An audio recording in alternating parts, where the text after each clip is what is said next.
It is my pleasure to introduce our keynote speakers this morning.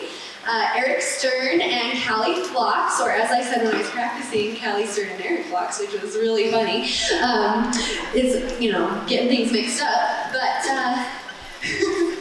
I'm really excited because these are two of my greatest mentors. So, Callie and Erik, what they both share is they have had decades that they have spent in the field of arts and education. They are both relentless creative artists, dance artists, choreographers, the developer of creative people.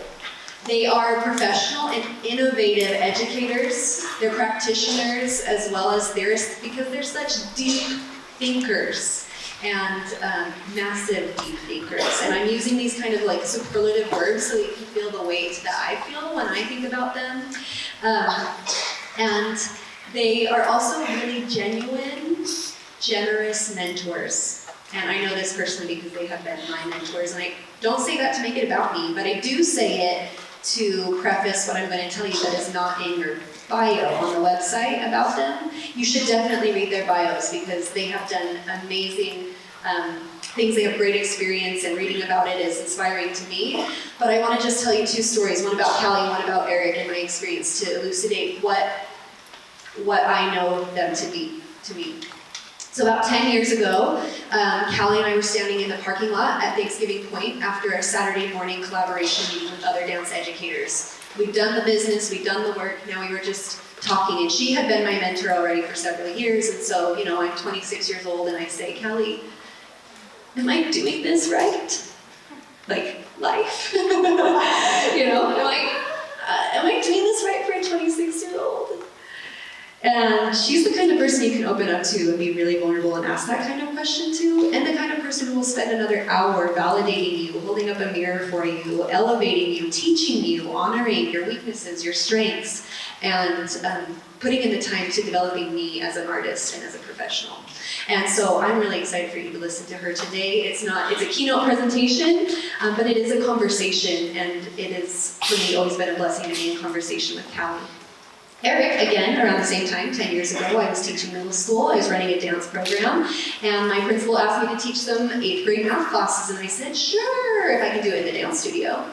And so he's like, okay, what is that? I'm like, I'm really not sure, but I'm going to call Erik Stern at Weber State University and ask him. I know he's spent a lot of time developing practices around this arts integration pedagogy. Free of charge, he drove to my school, sat with me in my studio, and taught me all about his pedagogical philosophy, and then invited me to travel to Arizona to his next workshop where I could join teachers there to learn from him. And I just thought that was, it was one conversation, and he was so generous, and he was so clear, and everything he taught me in that workshop and in that meeting I used for 2 years teaching 8th grade math. So he is clear, he is so meaty with the things that he knows and that he is here to share. So please welcome Erik and Callie to the stage.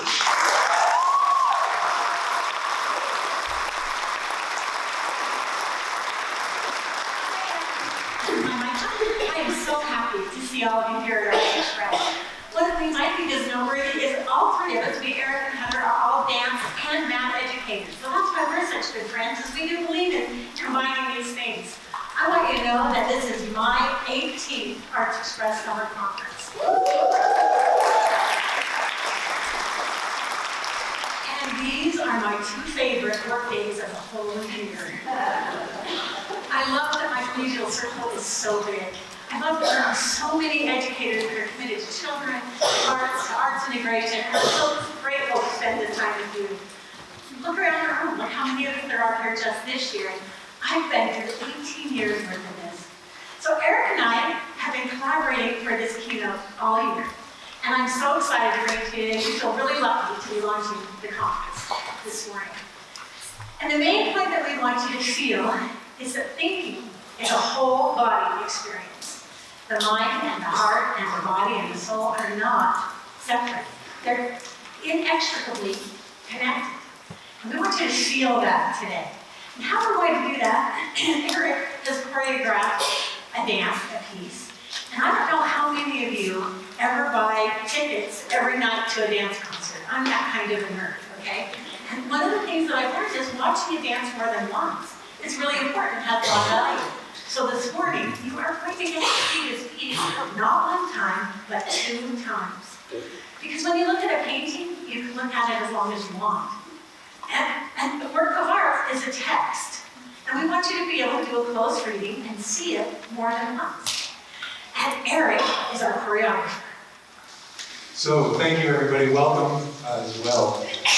So I really admire Arts Express, and that's backed by a lot of experience.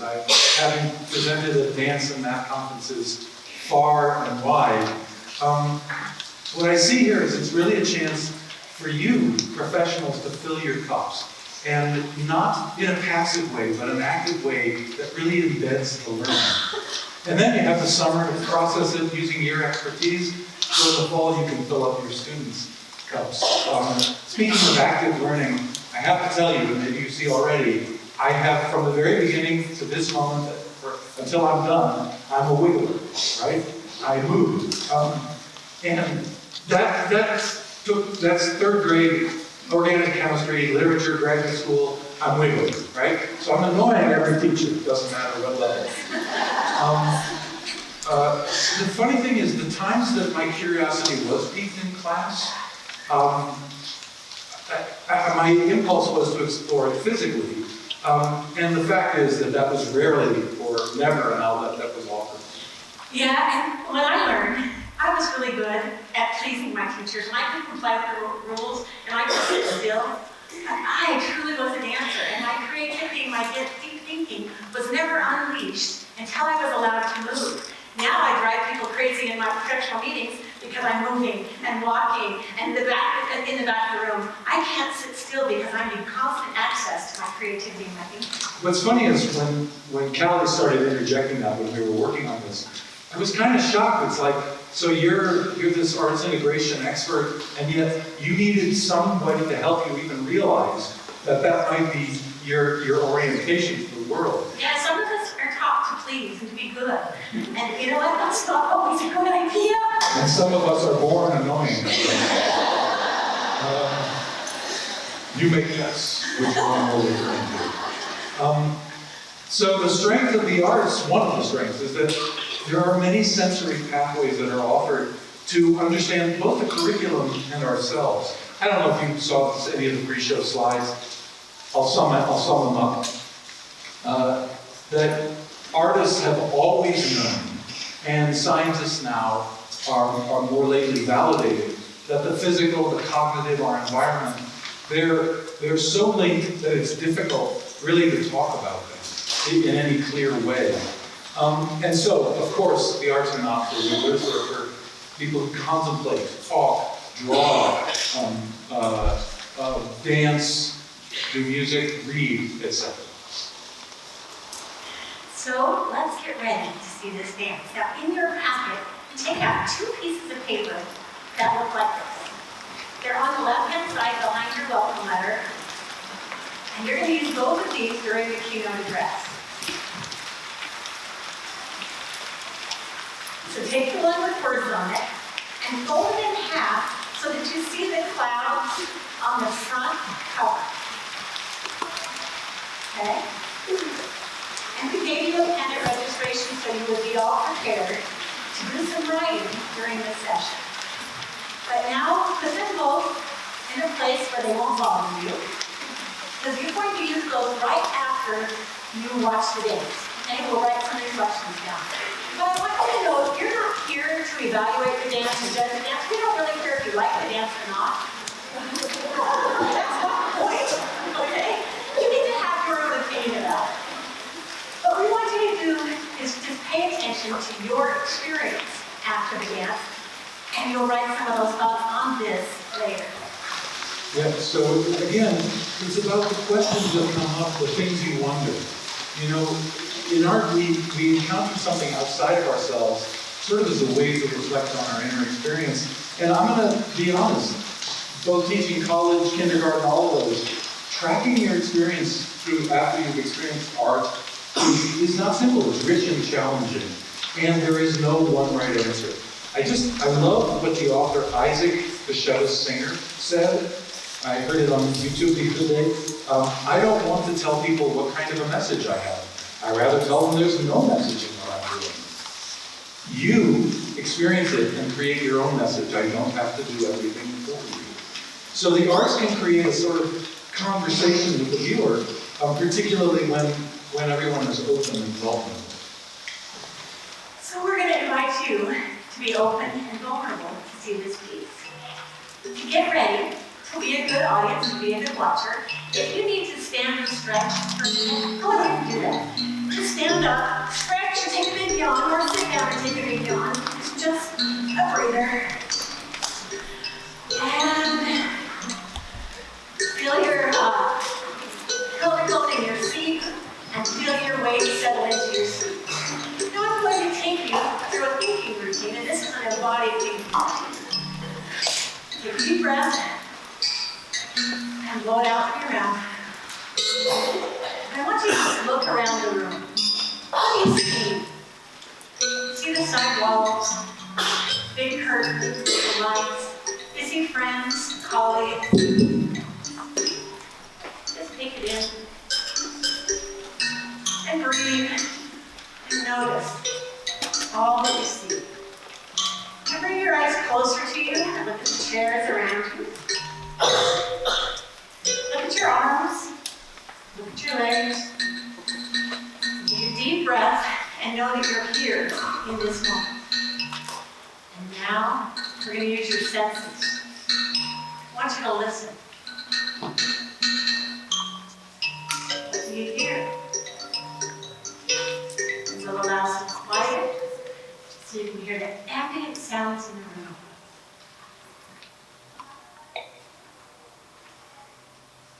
Take a deep breath. What do you hear? What do you smell? Is the room stale? Is it fresh? Do you smell perfume or cologne? Do you smell yourself? Do you like yourself? I hope you like yourself. And what do you taste? Any of that good breakfast left in your teeth? What do you taste? And now take a minute, touch your arms, just squeeze and feel what you're here in this moment. Touch your legs. You might want to gently pat. Just wake yourself up. Be here in this moment. And that's what you sense. Now notice the information, that sensory information brings you. How does that feel in your body? Does it give you a feeling in your stomach, in your neck, in your shoulders? How are you feeling? Can you identify some of the ways that you're feeling? Maybe they tell you an emotion. Maybe they tell you that something's squiggly. Maybe you have some tight spots. But what do the sensations bring you? And can you say thank you to those sensations for the messages that they bring you, and make note of tracking how you feel? Now breathe in, and in through your nose, out through your mouth. Close your eyes and relax your vision. Activate your imagination and breathe out. And breathe in anticipation. And breathe out and open your eyes and open your heart and be ready to be an audience. So, gosh, it's been a privilege to work with these dancers. So please welcome Caroline, Danielle, Emily, Francesca, Juan Carlos, and Rodolfo.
Take out your papers.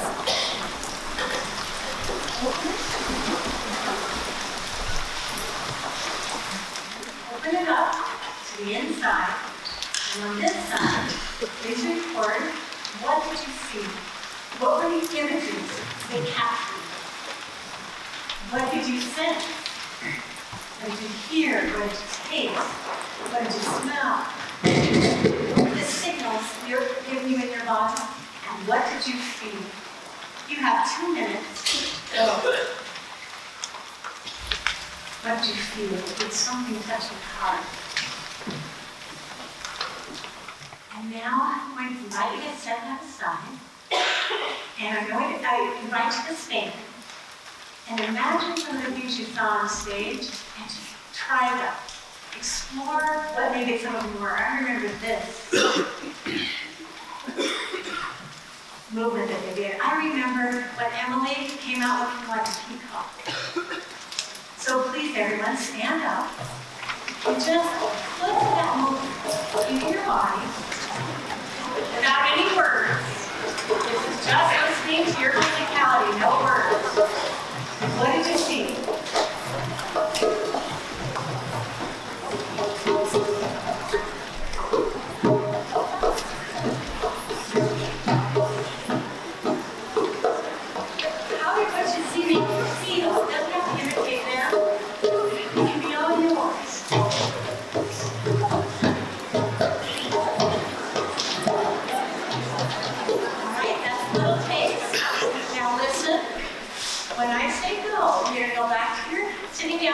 Gathered some information.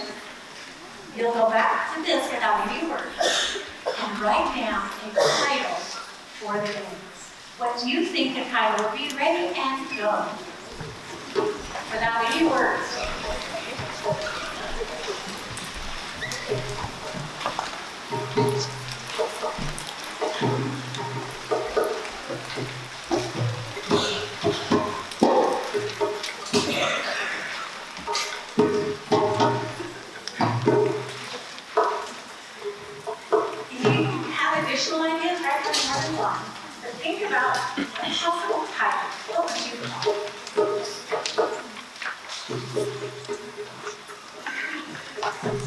Okay, finished your title or titles. When I hit the drum, I want you to turn to a partner and just share something about what you wrote down. It's the first thing that surfaces, and your title and something about it. Go.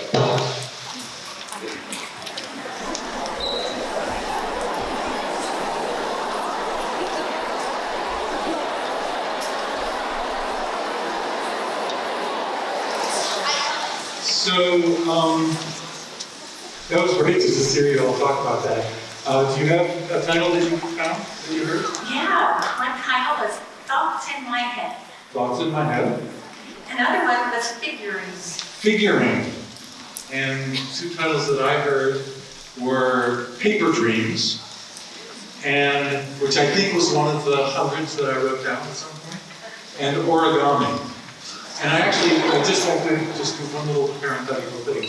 Origami is funny because it did start with origami as the idea, but when you go up in order of magnitude, I realized we learned, the dancers and I learned, it won't behave in any way resembling origami. So I decided to redefine giant origami as the things dancers can do with giant paper.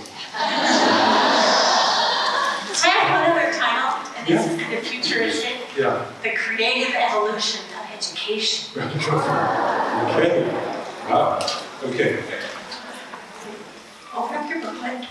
and write down all of the things that you wonder.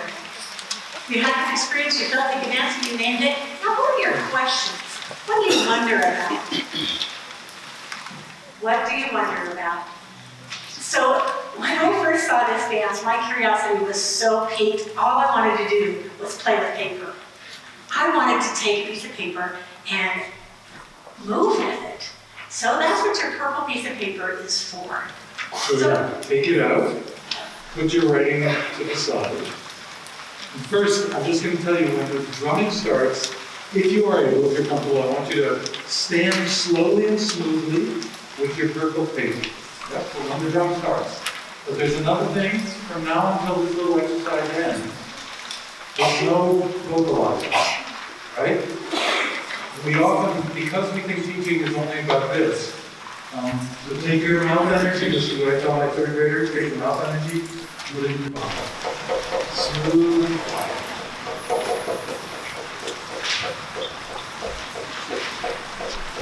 Now, I'm going to give you what you're already doing. Take a minute and do something with it quietly.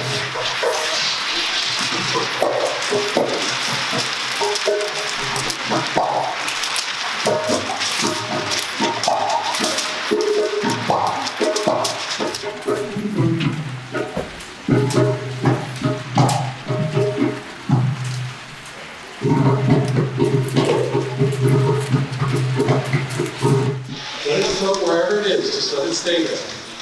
That was really fun to watch. Should have recorded the sound in the room, it was fun. Now I want you to just stay there, and now I want you to close your eyes and think of some image with the paper that you recall from the dance. And obviously you're not going to imitate it, there's a lot of things that are different, but do something that you feel relates to that image. Go ahead.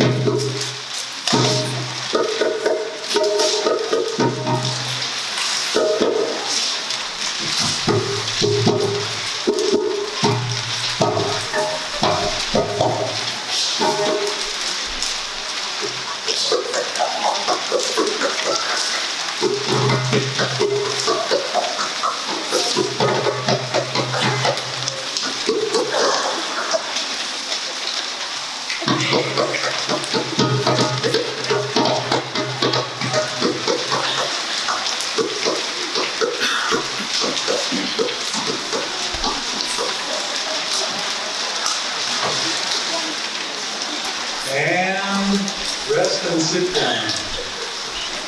So what I'd like you to do, now we're also laying this now done. I just would like you to think about the kinds of information you got doing that. Was it just one time? Were there many types of things? Was it you were getting information from your physical experience, the kinesthetic that was informing the next choices you did? Maybe you started to realize, oh, wait a minute, there are some properties, right? Physical properties to this object that I have to adjust to achieve what I want. Maybe you started to just really invent a lot. But all of those are extremely important in our learning. And it's what's, again, the arts allow you to access them all at once. So let me ask this question as one. That sounds like a good idea. So we're going to hear a little bit from the dancers. Hey, dancers, this is Juan Carlos. And Francesca. So I thought it'd be nice if they just started by talking about the agony of dealing with giant paper. Well, for me, it's just finding the extraordinary in the simple things, in the very many things that we see every day, and trying to go beyond what is the obvious. And I think this is where creativity comes into play, divergent thinking.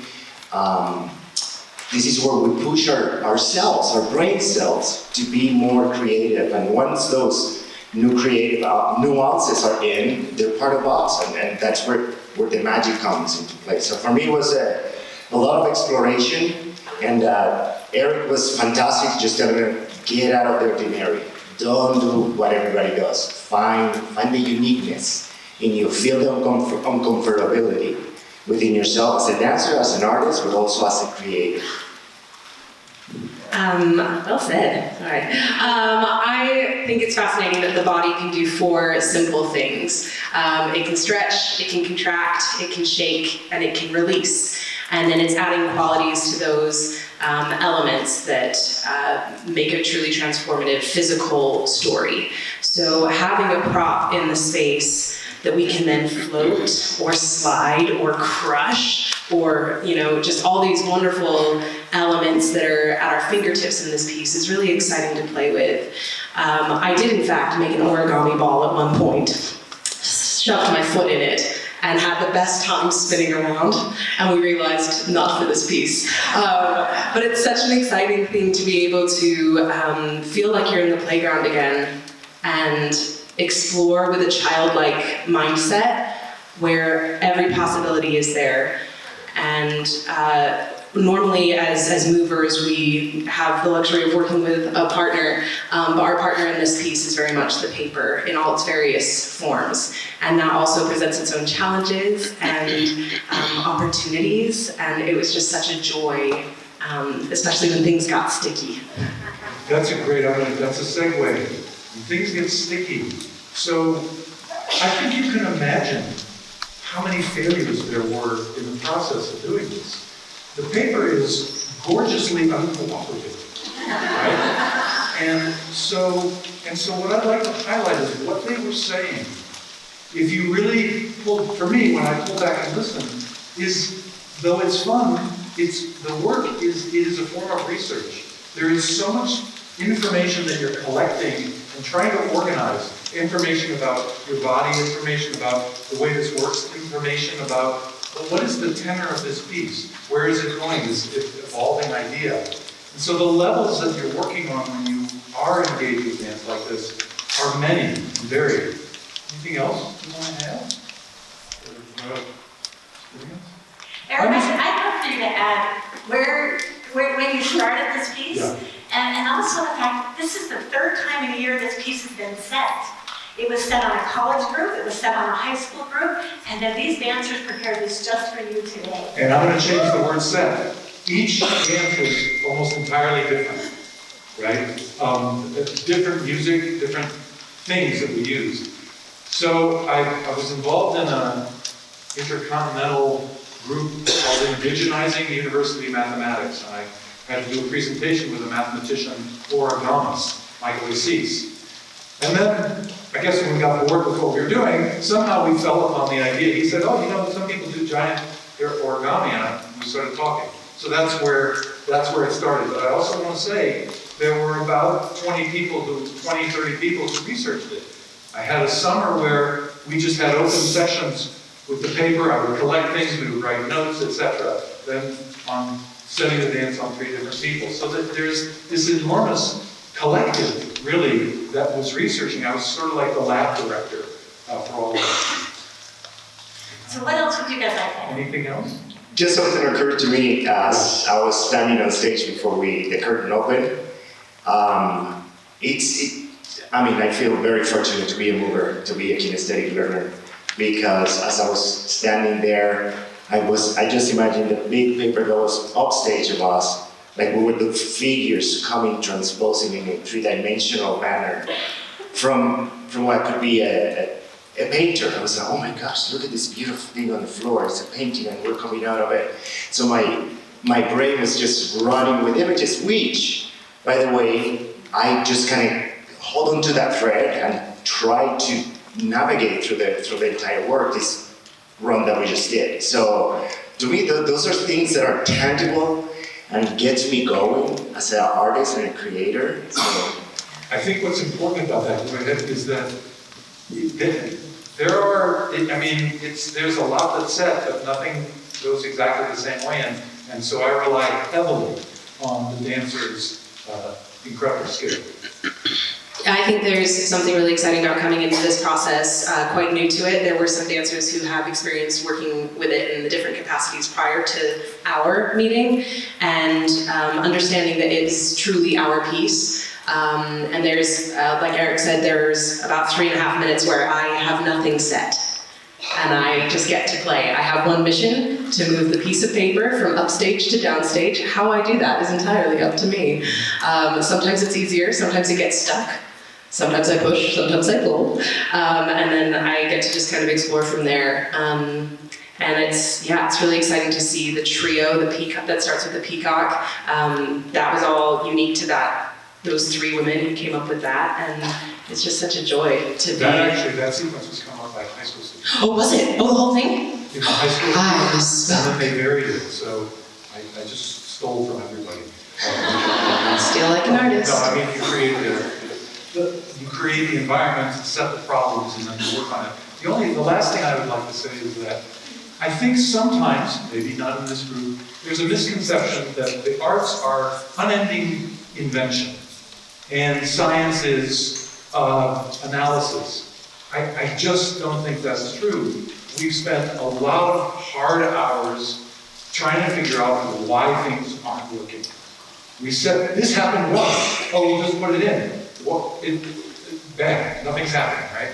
There's a lot of just sitting down and taking it apart, and there's no way you're going to do science unless you speculate. So that's how I think I want to do. Thank you so much. Let's take one more minute, I have one more question. Oh, I'm sorry. One of the things I love about this piece is that it's paper, and you guys have paper in your classroom every day. This is the most common, average, normal thing, and they did these extraordinary things with it. But we know that paper tears. What do you have to do after each dance? How do you manage maintaining those big pieces of paper? Go. Okay.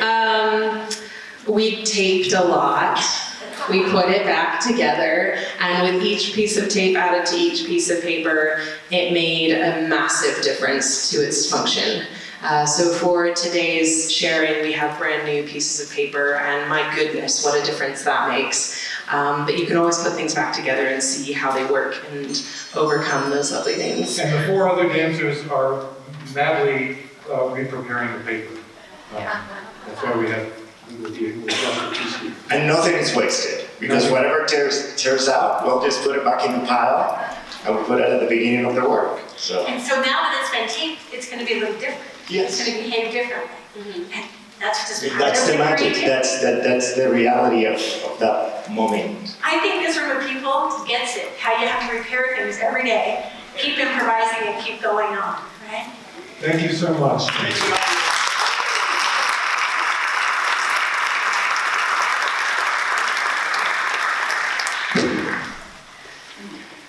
Okay, so I just want to summarize a few of the key points for today. I can move back into the lighting. Sorry. So I have a question for you. I want to ask you, how do you feel using the thinking routine we did, see, sense, and feel? How does that make you, how does that change your experience of watching the dance? And then I'm going to have you turn and talk to a partner about 2 questions. How and when would you use that in your classroom? You have about 30 seconds to 45 seconds ready to go. How and when would you use that in your classroom?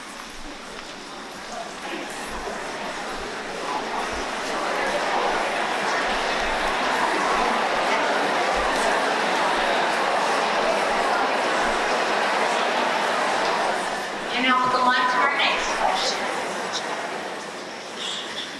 As a dancer, I learned to take risks and to go without fear and to find some courage. And I learned to fully engage every moment. What are some things that you use every day that you've learned through the arts? You think of something, turn and share with a partner. Something you use every day.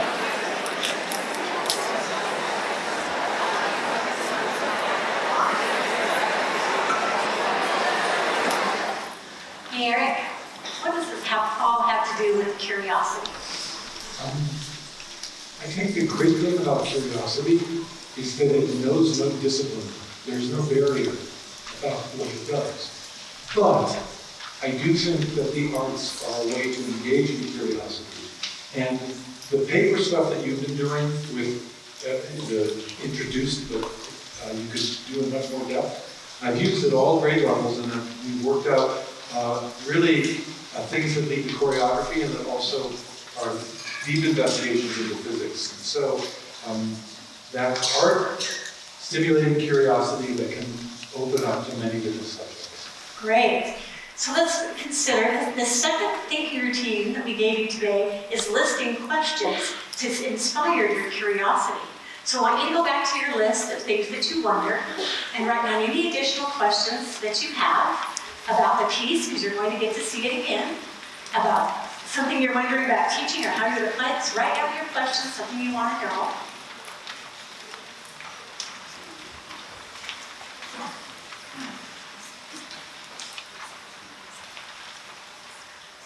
Okay, share one of your questions with a partner. It's 30 seconds, very short. Share one of your questions.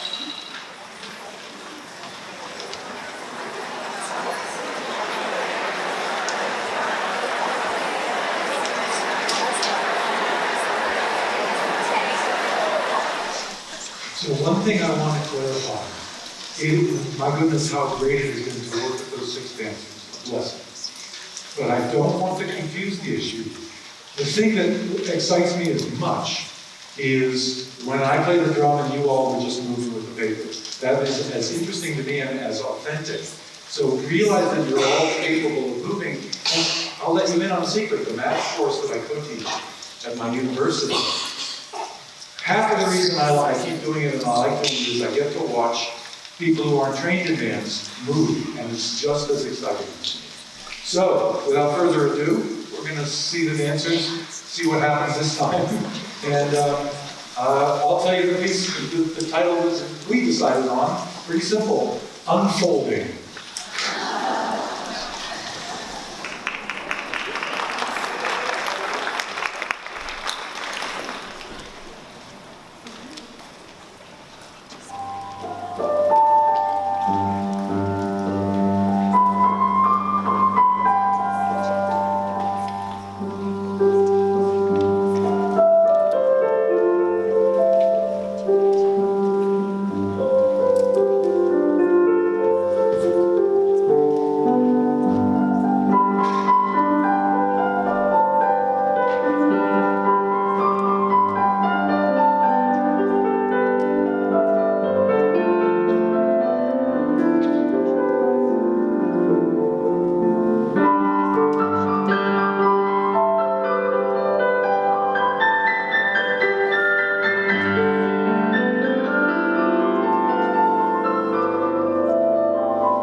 Audience, please turn your program to the back and record what you see, what you sense, what you feel. What was different this time?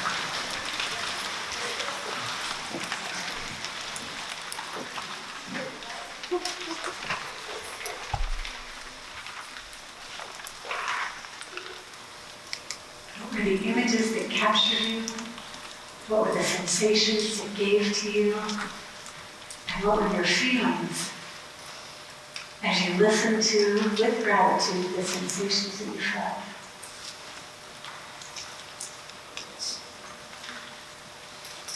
And now take a minute and turn to a partner and share something that is new and different for you.